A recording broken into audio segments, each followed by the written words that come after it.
Os Conselhos para Obreiros de Charles Spurgeon, capítulo 4, Gigantes e Anões. É necessário que qualquer empreendimento santo seja regado pelo Espírito Divino.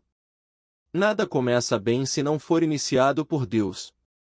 Não cria raízes nem brota com confiança se o Espírito de Deus não descer sobre a obra.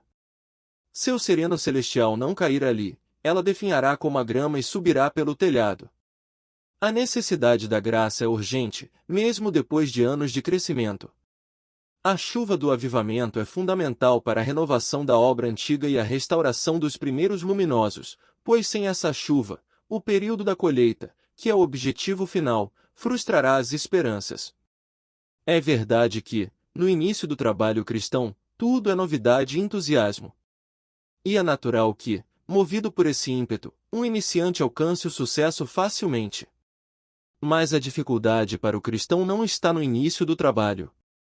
O verdadeiro trabalho está na perseverança, que é a única forma de alcançar a vitória.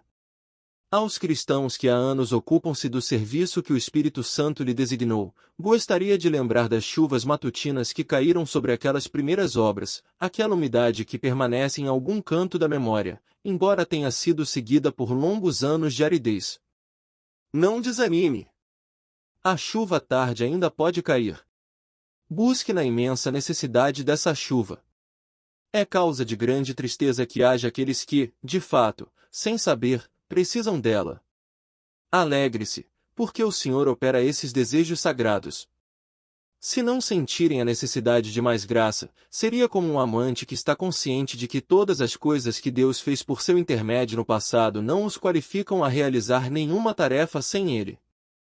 Agora, sente que é o poder dele que o sustenta. As suas forças hoje, até mais do que antes, estão na condição adequada para que Deus os abençoe abundantemente. Espere nele e depois aguarde a nova chuva. Se eles lhe concederem bênçãos da peça passada, que eles concedam 10 vezes mais agora. E se vocês semearem com lágrimas, possam voltar exultantes, trazendo os seus raios. Com muito cuidado, o perigo reside no fato de o obreiro cristão cair na rotina e sentir-se autossuficiente. Temos mais facilidade em executar as tarefas que nos habituamos a fazer e as executamos meio dormindo.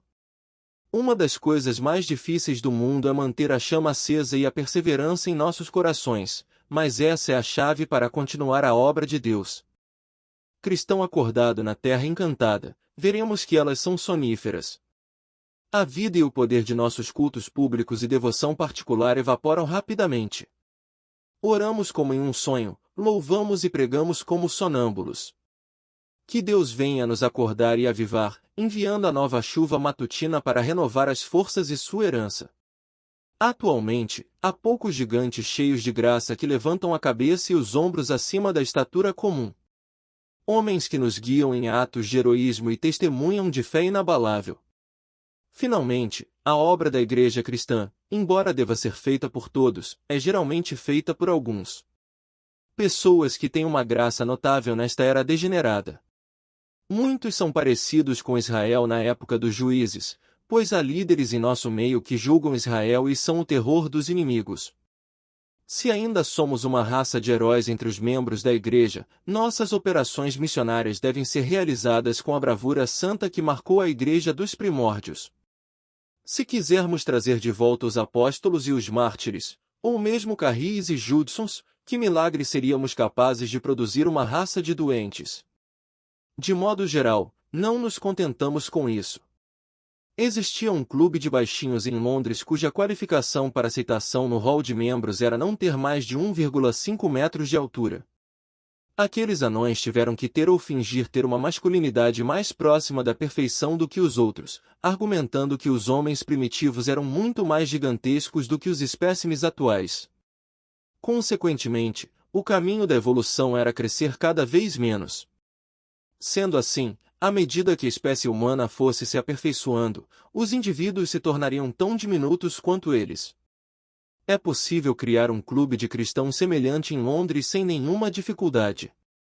Pode-se atingir o número de 11 membros, pois é muito comum a ideia de que nosso cristianismo não é, afinal, o padrão, E muitos até acham que os cristãos mais nobres são espalhafatosos, fanáticos e de sangue quente, enquanto nós somos contidos, sábios e indiferentes, porque somos inteligentes. Devemos acabar com essa bobagem. O fato é que a maioria de nós é inferior aos cristãos primitivos, que foram perseguidos por serem totalmente cristãos. Não oferecemos adoração porque somos plenamente cristãos. Eles eram tão certos na força do reino do Redentor que se tornaram o estorvo da época em que viveram. Não deixaram um erro sem alcançar, uma ideia de guardar para ser a verdade, deixar as outras pessoas permanecerem no erro sem tentar introduzir a sua opinião, e assim pregavam a Cristo Jesus em todo tempo e lugar e testemunhavam contra o pecado. Eles denunciaram os ídolos e bradavam contra a superstição, até que o mundo, temeroso de ser revirado de cabeça para baixo, perguntou: isso é o que vocês querem? Então, os queimaremos, os trancaremos na prisão e finalmente os terminaremos. Cada um deles e a Igreja Repro não aceitamos o desafio, pois não nos apartaremos da nossa decisão de conquistar o mundo para Cristo. Finalmente, o fogo que consumiu a Igreja Cristã extinguiu a paixão de um mundo sem Deus. E nós, porém, somos em crise, calmos demais. Não fazemos uso de palavras fortes quando temos de ir contra as opiniões de outras pessoas e deixamos que cada uma delas vá para o inferno por falta de misericórdia. Não somos fanáticos, e apesar de tudo que fazemos para perturbá-lo, o velho homicida continua numa situação muito confortável. Não ansiamos por salvar a alma do pecador que não deseja muito ser salvo. Satisfeitos em dizer a eles uma palavra de maneira suave, mas não falar com lágrimas escorrendo pelo rosto, gemendo e agonizando diante de Deus por eles. Jamais forçamos a nossa opinião, embora saibamos que estamos perdidos porque não conhecemos a Cristo crucificado. Que Deus envie a chuva. Afinal, a sua igreja, a minha, começamos a nos unir e buscar uma forma mais efetiva de anunciar o reino do Rei Jesus.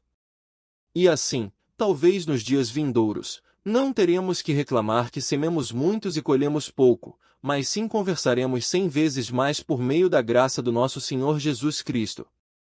De modo ainda mais sincero, procuro aqui estimulá-los a viver segundo um padrão mais elevado, procurar amar mais o seu Mestre, orar para encher-se do Espírito. Não sejam meros comerciantes cristianizados, mas sim cristãos de verdade. Em todo e qualquer lugar, não seja com objetos folheados a ouro, mas sim como metal sólido.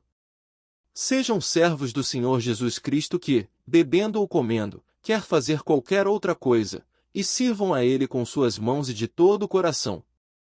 Estendam sua coragem até os limites de sua resistência, como a corda tensionada de um arco, e lancem-se com toda a força no serviço do Rei e Redentor. Vivam a vida administrativa enquanto tiverem fôlego de vida. Não desperdicem sua existência com propósitos egoístas, mas considerem a glória de Cristo o único objeto que vale o esforço da humanidade, e segurem-se em sua verdade como único trabalho valioso. Neste mundo, o gás tem um fim e não deixe que seja gasto em serviço do Mestre. Gostou do que ouviu? Deixe seu comentário e compartilhe suas ideias conosco. Adoraríamos ouvir sua opinião e saber como este áudio afetou você. E não se esqueça de se inscrever em nosso canal para ficar por dentro de todas as nossas novidades e lançamentos futuros.